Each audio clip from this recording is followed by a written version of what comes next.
10 बजे की पहली ब्रेकिंग न्यूज। गुजरात, महाराष्ट्र समेत देश के तटीय राज्यों में बिपरजॉय तूफान का संकट गहरा गया है। कई इलाकों में तेज हवाओं के साथ बारिश हो रही है। 25 साल में जून में गुजरात से टकराने वाला पहला यह तूफान है। 15 जून की शाम तक यह कच्छ के जखौ पोर्ट से टकराएगा। इस दौरान 150 किलोमीटर प्रति घंटे की रफ्तार से हवाएं चलने का अनुमान है। मौसम विभाग ने बिपरजॉय को लेकर महाराष्ट्र, गुजरात में अलर्ट जारी कर दिया है। राहत और बचाव कार्य के लिए एनडीआरएफ और एसडीआरएफ की कुल 29 टीमें तैनात की गई हैं। आर्मी, नेवी, एयरफोर्स तूफान से निपटने को पूरी तरह तैयार है। अब तक 30,000 लोगों को सुरक्षित स्थानों पर पहुंचाया गया है। 10 बजे की दूसरी बिग ब्रेकिंग न्यूज। तमिलनाडु के बिजली मंत्री को छापेमारी के बाद ईडी ने गिरफ्तार किया है। गिरफ्तारी के बाद फूट फूट कर रोए सेंथिल बालाजी। तबीयत खराब होने के बाद सेंथिल बालाजी को सरकारी अस्पताल के आईसीयू में भर्ती कराया गया।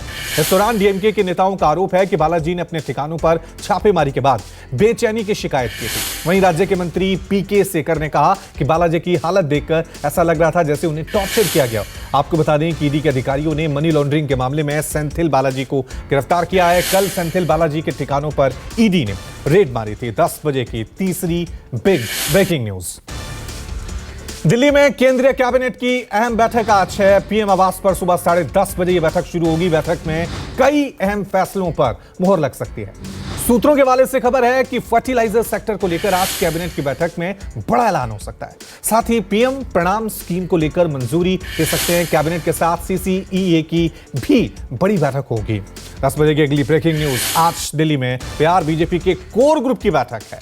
बैठक में प्रदेश अध्यक्ष सम्राट चौधरी शामिल होंगे। मीटिंग में नेता प्रतिपक्ष विजय सिन्हा समेत वरिष्ठ नेता शामिल होंगे। बिहार बीजेपी के प्रभारी विनोद तावड़े और बीएल संतोष भी इस बैठक में मौजूद रहेंगे। लोकसभा चुनाव की तैयारियों को लेकर चर्चा होगी। पार्टी सूत्रों के हवाले से खबर है कि बैठक में बिहार में एनडीए के स्वरूप पर चर्चा हो सकती है। मीटिंग में 23 जून को पटना में होने वाली विपक्षी दलों की बैठक के साथ संतोष मांझी के नीतीश मंत्रिमंडल से इस्तीफे के बाद बने हालात पर इस बैठक में चर्चा होगी। 10 बजे की पांचवी ब्रेकिंग न्यूज।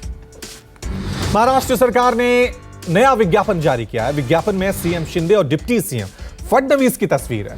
विज्ञापन में पीएम मोदी, अमित शाह और बाला साहेब ठाकरे की भी तस्वीर है। विज्ञापन में दावा किया गया है कि पीएम मोदी महाराष्ट्र की जनता की पसंद है। वहीं कल राष्ट्र में मोदी, महाराष्ट्र में शिंदे सरकार।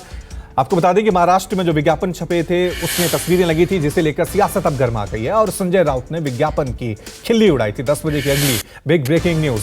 शिवसेना ने सामना के संपादकीय के जरिए महाराष्ट्र सरकार के विज्ञापन पर निशाना साधा लिखा। महाराष्ट्र के फडणवीस, शिंदे सरकार विज्ञापनबाज सरकार है। सरकार ने विज्ञापन पर करोड़ रुपए खर्च किए। सरकार ने विज्ञापन के लिए 786 करोड़ रुपए सरकारी खजाने से खर्च किए। अब तक शिंदे सरकार ने कई विज्ञापन देकर जनता का पैसा बर्बाद किया है। उद्धव गुट ने वार करते हुए कहा कि जो बाला साहेब का ना हुआ वो मोदी का क्या होगा। 10 बजे के 7वीं बिग ब्रेकिंग न्यूज। असम के सीएम हेमंत बिस्वा शर्मा आज मणिपुर हिंसा को लेकर गृह मंत्री अमित शाह से मुलाकात करेंगे।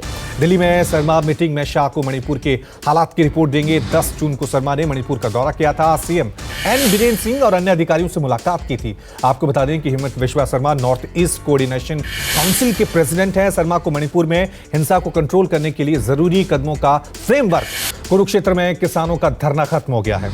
सूरजमुखी के बीजों की एमएसपी पर खरीद को लेकर सरकार ने किसानों की मांगे मान ली है।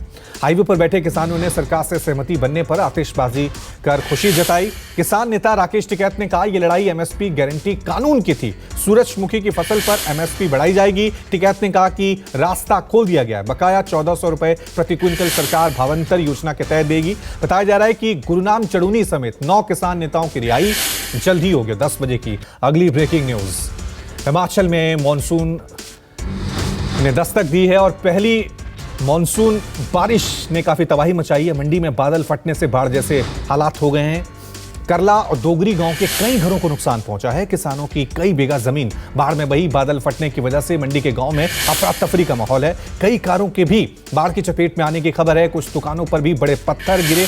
काफी नुकसान हुआ। प्रशासन की कई टीमों ने फौरन रेस्क्यू ऑपरेशन शुरू कर दिया है। और 10 बजे की 10वीं ब्रेकिंग न्यूज। आतंकी संगठन बोको हराम पर एयर स्ट्राइक हुई है। नाइजीरिया की एयरफोर्स ने आतंकी संगठन बोको हराम के ठिकानों पर एयर स्ट्राइक की। 9 से 11 जून के बीच ये एयर स्ट्राइक हुई थी। एयर स्ट्राइक में 100 से ज्यादा आतंकी मारे गए, जिसका